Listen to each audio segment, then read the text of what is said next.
আমরা কাউকে প্রতিপক্ষ মনে করছি না, আমরা সকলের হেদায়েত কামনা করছি। আমরা সকলের হেদায়েত চাই, আমরা কাউকে জাহান্নামে পাঠাতে রাজি নয়। কিন্তু এই জমিনে যারা বিশৃঙ্খলা সৃষ্টি করে তাদেরকে প্রতিরোধ করা, তাদের হাত থেকে ইসলামকে নিয়ে যারা বানোয়াট বক্তব্য দেয়, যারা ইসলামকে তাদের একটা নিজস্ব দ্বারায় প্রবাহিত করতে চায়, তাদেরকে শরীয়ত বিধান অনুযায়ী রুখে দাঁড়ানো তালামি ইসলামের প্রধান দায়িত্ব। যারা আজকে রোজার সাথে পূজা এবং শরীয়ত বিধান যেগুলো রয়েছে সেগুলোর ক্ষেত্রে নতুন ফতোয়ার আবিষ্কার করতেছে। যেমন এক মৌলবী বলেছেন যে গরুর প্রস্রাবের মধ্যে চাদর ডুবিয়ে এনে গায়ে দিয়ে নামাজ পড়লে নামাজ হবে, নাউজুবিল্লাহ।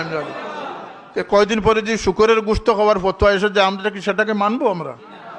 আমরা শরীয়তের এক পাহাড়দার হিসাবে, আল্লাহ নবীর উসওয়ার এক পাহাড়দার হিসাবে, আউলিয়া কেরামের আদর্শের পাহাড়দার হিসাবে শুধু পাহাড়দারি করলে হবে না, পাহাড়দার রাত্রি জাগে কিন্তু সে রাত্রিতে তসবিহ পাঠ করে, সে রাত্রিতে রুকু সিজদার মাধ্যমে আল্লাহকে সন্তুষ্ট করে।